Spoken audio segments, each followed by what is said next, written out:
Germantown Multi Speciality Hospital, Dr. Mir Jawad Zar Khan, National Award winner, Senior Orthopedic Surgeon and Director of Germantown Multi Speciality Hospital। इनके साथ most senior and world experience doctor की team आपकी खिदमत में रहेगी। Doctor Wasif Azam, doctor Bharvi Chandori.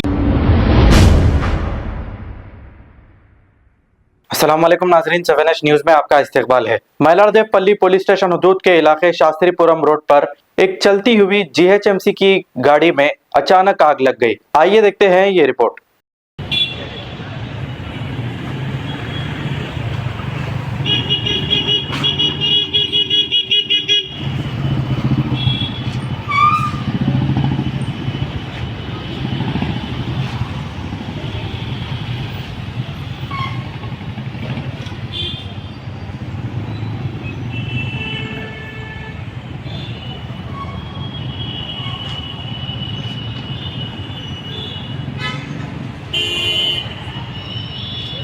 अंदर है क्या?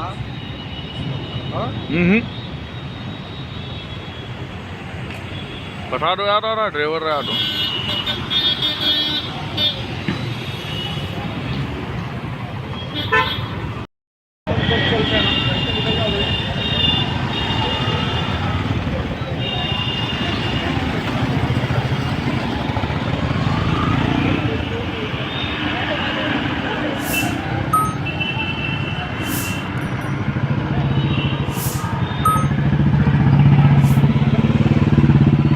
Speciality hospital, doctor Mir Jawad Zar Khan, national award winner, senior orthopaedic surgeon and director of Germanton multi speciality hospital. इनके साथ most senior and world experience doctor की टीम आपकी खिदमत में रहेगी। Doctor Wasif Azam, doctor Bharvi Chandori, senior cardiologist और दीगर स्पेशलिस्ट डॉक्टर की टीम खिदमत अंजाम दे रही है। Robotic surgery, advance cath lab, MRI, operation theatre, ICU, 2D ultrasound and pathological laboratory की 24 घंटे इमरजेंसी सर्विस के साथ अपने तमाम अमराज का मुकम्मल इलाज करवाइए। Germanton multi speciality hospital, opposite to pillar number 150, Attapur, Hyderabad. खबर है शहर की, खबर है गाँव की, खबर है सारी दुनिया की। 7H न्यूज पसंद आए तो लाइक कीजिए, शेयर कीजिए और सब्सक्राइब करना ना भूले। 7H news.